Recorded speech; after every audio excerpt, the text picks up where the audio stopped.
নমস্কার বন্ধুরা, আমি ব্লগার রানী, আপনাদের সকলকে আমার চ্যানেলে স্বাগত। আজ আমি ছেলের টিউশন ক্লাস থেকে ফেরার পথে কুদঘাট বাজারে গেছিলাম ঠাকুর কিনতে। আর সেখানে গিয়ে তো অবাক কাণ্ড, আমার চোখ তো ছানা বড়া হয়ে গেছে। কেননা এখানে সরস্বতী ঠাকুরের বিক্রি করার জন্য মেলা বসেছে। মেলায় যেরকম নানা রকম জিনিস পাওয়া যায়, এখানে শুধু নানা রকমের সরস্বতী মাকে পাওয়া যাচ্ছে। তো আমিও একটি পছন্দ করে ঠাকুর কিনেছি। তো আগে আপনাদেরকে দেখাই কীরকম কি এখানে ঠাকুর বিক্রি হচ্ছে। ছোট বড় সব রকমের ঠাকুর কিন্তু এখানে বিক্রি হচ্ছে। আর এই মার্কেটে কিন্তু আমার মেসোও দোকান দিয়েছে। আমার মেসোর ঠাকুরগুলো নিশ্চয়ই আপনাদের দেখাবো। এগুলো হচ্ছে অন্য দোকানদার। আর এখানে শুধু ঠাকুর নয়, ফল মূল, দর্শকর্মার যত কিছু সব কিছু কিন্তু এখানে পাওয়া যাচ্ছে। আর এই দেখুন ঠাকুরগুলো কি সুন্দর সুন্দর, আমার তো খুবই পছন্দ হচ্ছিলো বড় ঠাকুরগুলো, কিন্তু আমার ঘরে অত বড় ঠাকুর রাখার জায়গা নেই, তাই আমি একটা ছোট্ট ঠাকুর কিনেছি, সেটাও আপনাদেরকে নিশ্চয়ই দেখাবো। তো এই যে দেখুন ঠাকুরগুলো, এগুলো হচ্ছে ছাঁচের ঠাকুর, আর ওগুলো ছিল শাড়ি পরানো কাঠামোর ঠাকুর। তো দু রকমেরই ঠাকুর এখানে পাওয়া যাচ্ছে, যার যেটা প্রয়োজন সে সেটা নিতে পারেন। ছাঁচের ঠাকুরগুলো এত সুন্দর ছিল, আমার ভীষণ পছন্দ হচ্ছিলো, কিন্তু সব ঠাকুরই কি নেওয়া যায়? তো সেই জন্য একটি ঠাকুর আমি পছন্দ হয়েছে বিশেষ করে, সেটিকেই আমি নিয়েছি।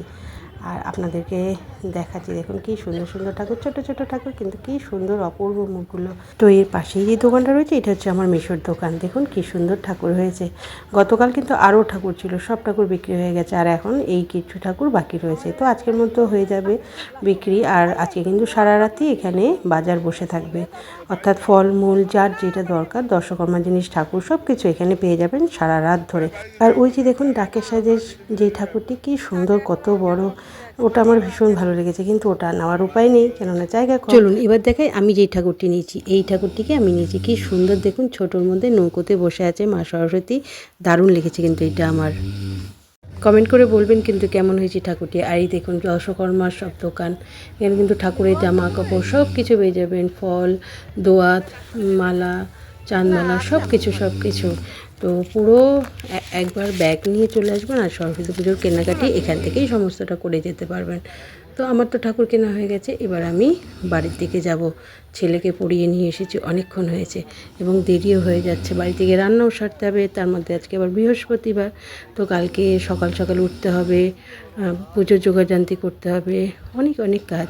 আর আমার ছেলে তো এই বছর আইসিএসসি বোর্ড, ওই জন্য ওকে বেশি পুজোর দিকে যেতে দেবো না, কেননা তাহলে সময় নষ্ট হবে। ওর পড়াশোনা করবে, আমি আর ওর দিদি মিলে এই কাজগুলো করে নেব। তো আজকের মতো চললাম। যদি ভালো লেগে থাকে ভিডিওটা, তাহলে লাইক কমেন্ট অবশ্যই করবেন। আর আপনারা কিন্তু আসতেই পারেন এখানে।